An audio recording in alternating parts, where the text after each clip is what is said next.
The range and the standard deviation both tell us about the variation in a data set, and they're not really related. We talked about how the range isn't a really great measure of variation because it doesn't take all the values into consideration, but we can find a relationship between the two.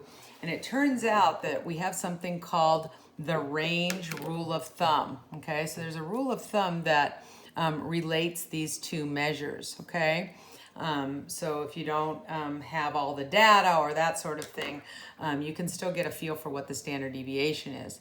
So the standard deviation is approximately, notice that it does say approximately, related to the range of a distribution by the range rule of thumb. Okay, so you can approximate that standard deviation by taking the range and dividing by 4. So let me give you, I have an example here to do, and then there's another example, a different example on the PowerPoint. But here's a set of data. It does happen to be in an ordered array already, and it says that these values have a mean of 17 and a standard deviation of about 4.1, okay? Mostly it says about because the number has been rounded. So what we're gonna do is we're gonna estimate the standard deviation. So what we're gonna do first is calculate the range, which is the maximum or the highest value, which is 25, minus that lowest value, which is 12, and that is going to give us a value of 13 for the range, okay? Then what you're going to do to get an idea of what that standard deviation is, remember the standard deviation is denoted by S. This is the symbol for approximately.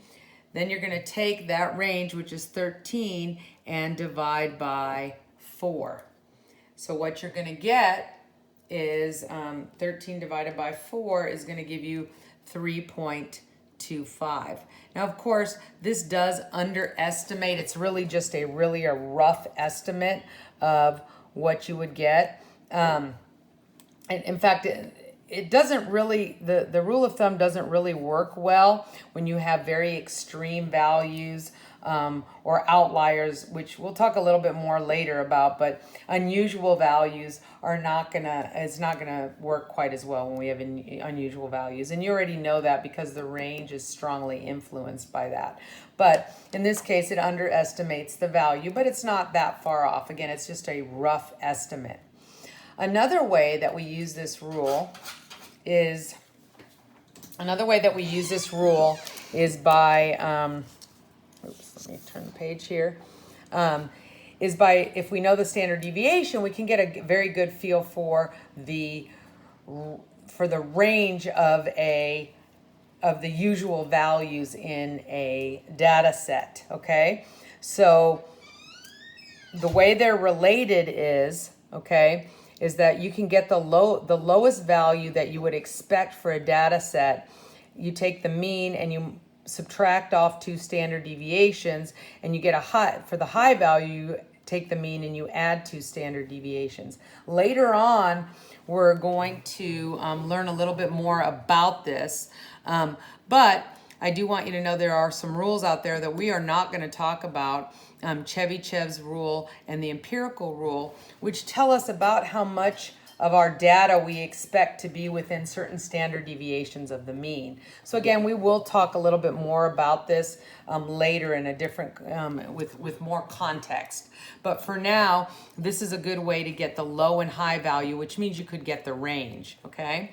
So let me give you an example, and again, there'll be another example in the PowerPoint. Let's say that we have a sample of 40 Chips Ahoy cookies. This sample has a mean of 24 chips and a standard deviation of 2.6. What they're asking us to do here is to estimate the maximum number of chips in a Chips Ahoy cookie, okay? So what we're going to do then is to get that maximum value or that high value, the maximum number would come from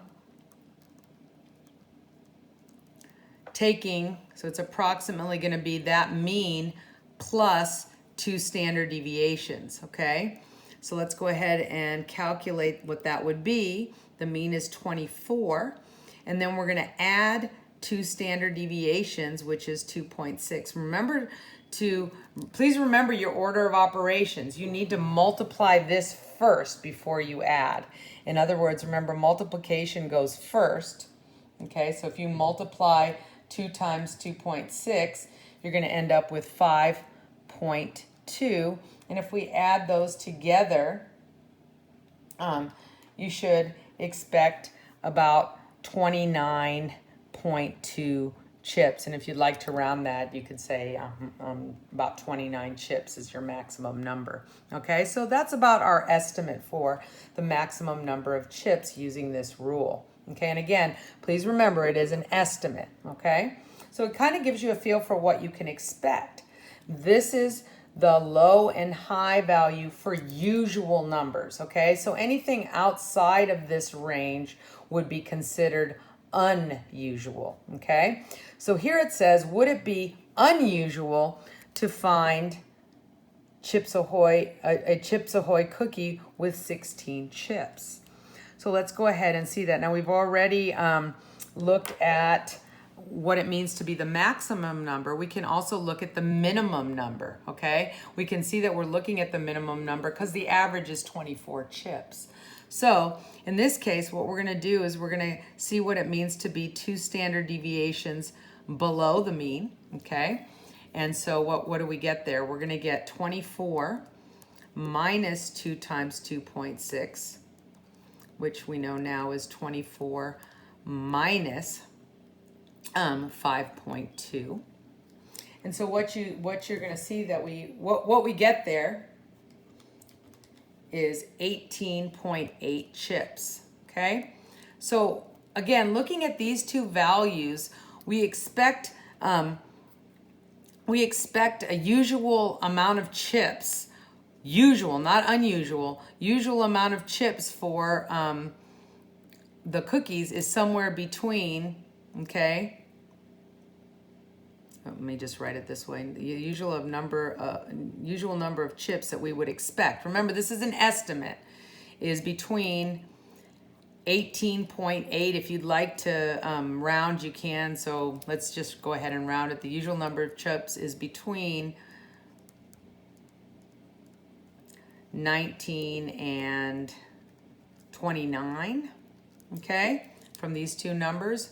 You can round or not round. It doesn't really matter. But this is it's definitely safe, okay?